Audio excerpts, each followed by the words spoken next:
ये तस्वीर देख रहे हैं आप, इस शख्स का नाम है मनोज साहनी, उम्र 56 साल। अब इस तस्वीर को देखिए, यह महिला का नाम है सरस्वती वैद्य, उम्र 36 साल। और मनोज ने ना ही सिर्फ सरस्वती का कत्ल किया, बल्कि कत्ल करने के बाद सरस्वती के बॉडी के टुकड़े कर दिए एक इलेक्ट्रिक चेनसो की मदद से, एक आरी की मदद से। जिसके बाद मनोज यही नहीं रुका, मनोज ने सरस्वती के मांस को हड्डी से अलग करने के लिए कटर का इस्तेमाल किया।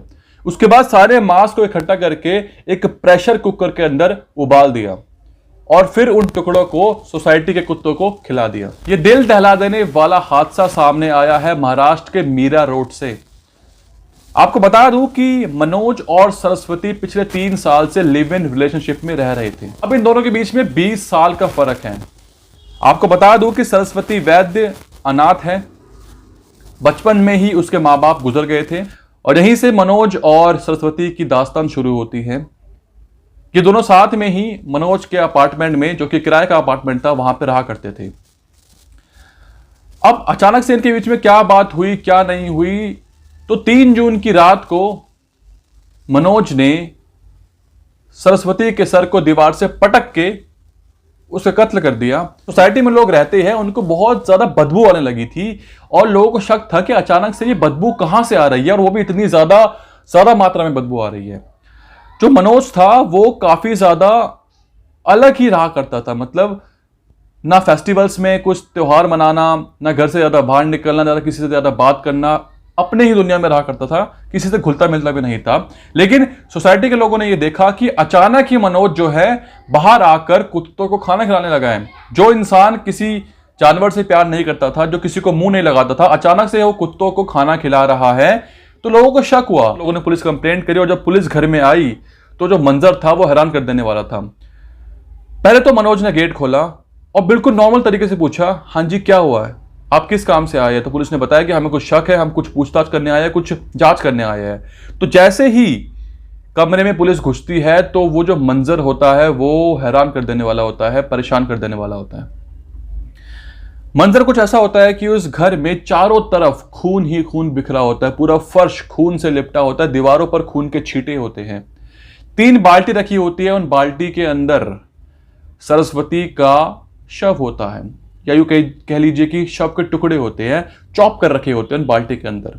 एक मिक्सर ग्राइंडर होता है। तो मैंने आपको बताया था कि जो मांस से हड्डी अलग करी थी, तो मांस को तो उसने उबाल दिया था, लेकिन जो हड्डी थी उस हड्डी को वो ग्राइंड करता था, जिसके बाद उसका पेस्ट बनाकर उस उबले हुए मीट के ऊपर, उस सरस्वती के मीट के ऊपर उस पेस्ट को लगाकर उस कुत्तों को खिलाया करता था। सोचिए इंसानियत की किस तरीके से हद पार हो चुकी है। जहां आफ्ताब श्रद्धा केस में आफ्ताब ने 36 टुकड़े करे और उन टुकड़ों को जंगलों में बांटना शुरू कर दिया, यहां तो उससे भी एक स्टेप आगे निकल गया मनोज। और जब मनोज से पूछताछ हुई, जब मनोज को अरेस्ट किया गया, तो मनोज ने बताया कि आफ्ताब श्रद्धा केस से ही इंस्पिरेशन लेकर उसने ये पूरे कांड को अंजाम दिया। उसने बताया कि कैसे जब आफ्ताब का केस न्यूज में आया था, मीडिया में आया था, तो वो उस केस को फॉलो कर रहा था और वहां से उसके दिमाग में आइडिया आया कि कैसे हम बच सकते हैं, कैसे बचा जा सकता है एक कत्ल से। तो उसने वही करा जो आफ्ताब ने किया था, टुकड़े करे, लेकिन ये इससे एक कदम आगे निकल गया। उसने उस हड्डियों का पेस्ट बनाया, ग्राइंडर में उस मांस को उबाला, प्रेशर कुकर में उसका एक प्रॉपर एक रेसिपी बनाकर कुत्तों को खिला दिया। This is so shocking.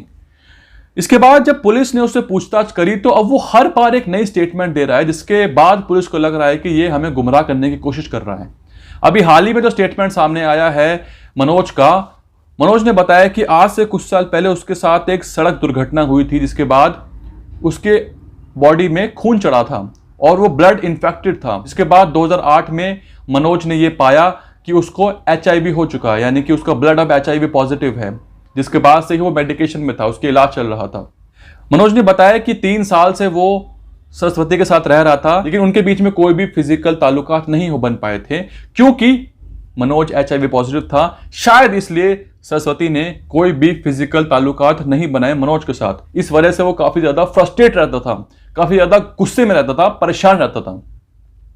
लेकिन इसके बाद ही उसने एक स्टेटमेंट चेंज करते हुए ये बोला कि सरस्वती उसके बेटी जैसी थी। जी हां, उसने बोला कि सरस्वती को वो अपनी बेटी समझता था, क्योंकि उन दोनों के बीच में 20 साल का फर्क था। तो उसने बोला कि वो उसको अपनी बेटी समझता था। उसने ये बताया कि वो उसको पढ़ाई करवा रहा था आगे एसएससी की। मनोज ने बोला कि 3 जून की रात को जब वो काम से घर लौटता है तो वो देखता है कि सरस्वती जमीन पर पड़ी होती है, उसके मुंह से कुछ झाग निकल रहा होता है। तो उसको लगा कि सरस्वती मर चुकी है, उसने जहर खा लिया है, उसने आत्महत्या कर ली है। तो पुलिस से बचने के लिए उसको लगा था कि पुलिस उस पर शक करेगी, बिकॉज 3 साल से वो उसके साथ रह रही थी, ज्यादा बाहर निकलती नहीं थी, तो पुलिस उसके ऊपर शक ना करे, इसलिए उसने ये सब कांड को अंजाम दिया, टुकड़े करे और बचने की कोशिश करी। तो ये स्टेटमेंट है मनोज का कि उसने नहीं मारा सरस्वती को, उसने सिर्फ टुकड़े करे हैं। सरस्वती अपने आप ही मर गई, उसने आत्महत्या कर लिया। अब इसके पीछे क्या वजह है वो सामने नहीं आ पा रही है। अब मनोज हर बार एक नई स्टेटमेंट लेके आ रहा है, एक नई थ्योरी लेके आ रहा है, तो पुलिस को यकीन हो गया कि मनोज उन्हें गुमराह करने की कोशिश कर रहा है, क्योंकि जिस तरीके से वो कहानियां गढ़ रहा है, अपने आप को बचाने की कोशिश कर रहा है, उससे यह साफ है कि मनोज बहुत ही शातिर क्रिमिनल है। ऐसी बातें सामने आई है जो काफी ज्यादा हैरान कर देने वाली है।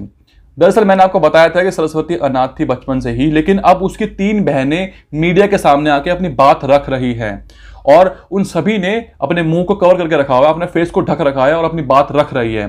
क्या ये तीनों लड़कियां सरस्वती की बहनें हैं या फिर ये कोई प्लान है इस केस को भटकाने का? बहुत सारे सवाल है जिसका आंसर अभी तक नहीं मिल पाया है। एक बात और सामने आई है कि मनोज काफी क्वालिफाइड था, लेकिन इसके बावजूद भी वो एक आटे की दुकान पर काम करता था जहां से उसको सिर्फ 5,000 रुपए महीने के मिलते थे। इसके बावजूद भी उसके पास एक सफेद कलर की गाड़ी थी और वो मीरा रोड में एक किराए के अपार्टमेंट में रह रहा था, लेकिन उसके पास एक खुद का फ्लैट भी था जिसको उसने किराए पर दे रखा था और जहां से उसको 30,000 रुपए महीने के मिलते थे। अब सवाल ये उठता है, मनोज अगर इतना क्वालिफाइड था तो वो एक आटे की दुकान पर 5,000 रुपए महीने के लिए काम क्यों करता था? और सवाल ये भी उठता है, जब खुद का उसके पास एक अपार्टमेंट था तो वो वहां पर क्यों नहीं रहता था? वो खुद उस अपार्टमेंट को किराए पर रखकर दूसरे अपार्टमेंट में क्यों रहता था किराया देकर?